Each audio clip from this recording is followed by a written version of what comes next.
Hey, well, welcome back to another episode of 10 with Tom.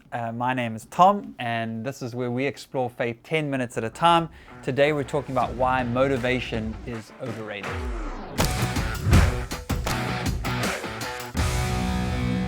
Thanks for joining us for another episode. The last 2 weeks, Wayne has actually been handling 10 with Tom for me. I've been away, so it hasn't been 10 with Tom, it's been 1 with Wayne.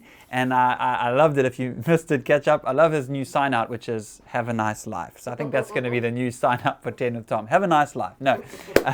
But I really am excited to share with you again. And I don't have too much to say today, but I was just kind of struck in my quiet time the other day.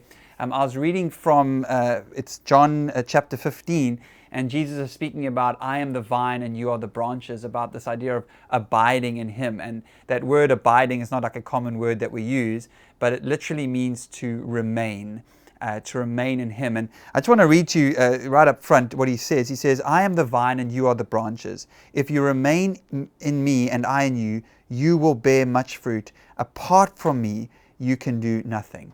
He says, remain in me, and as I also remain in you. No branch can bear fruit by itself. You must remain in the vine.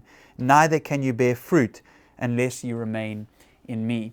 And this fruit idea is kind of picked up in other places in the scriptures. We talk about, in Christian world, we talk about the fruits of the Spirit. And it's patience and self-control and kindness and gentleness.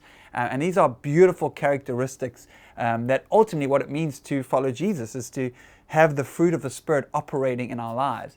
And the thing that I kind of realized was that I actually can't produce that on my own, because I know, like, I'm pretty impatient. I'm not the kindest person. Like, there's so many things I have to work on, and I think it's easy to get into like a loop where you think, well, I've got to just try be kind, or I've got to work harder to be more patient. And I've just found that to be excuse the pun, but like a fruitless exercise. You can't motivate or willpower your way into being a better person. Willpower is so overrated. It's so fleeting. Our emotions go up and down. Like, if we're waiting for us to be like excited and motivated to, eat well, or to go for a run, or to, do better, I just find that that's a very, very weak force. And it's something I read somewhere, but it kind of struck me that, see, my job is not to will my way to be a better person. Rather, my job is to use my limited willpower to actually put myself into environments, spaces, or you could call them spiritual practices that allow me to encounter the Spirit. And then it's the Spirit of God that actually produces the fruit. It produces patience and kindness and gentleness and self-control. And so it's less about me trying to be those things and more about me practicing certain practices that, and they'll look different for different people, but they are kind of age-old traditions, things like meditation and mindfulness, things like reading the scriptures, things like silence and solitude. These are practices that have been practiced by Christians for hundreds, thousands of years, and what they do is they allow us to connect with God. And I think in a world that is so distracted, that is always moving at pace, and maybe I'm just speaking of my own life, feels like I'm always running between one thing, to take the time to actually pause, to sit, to reflect, to connect with God, whether that's out in nature, whether that's with a cup of coffee in your journal, whatever that looks like. What that does is it allows the Holy Spirit to then begin to do the work of producing the fruit that I so long for in my life. Because I long to be more patient with my kids. I long to be more kind, but I can't do that on my own. It's what Jesus says. Only when we're connected to the vine can we produce fruit. A branch cannot produce fruit. If you cut off a branch and put it on the ground, it will never produce any fruit.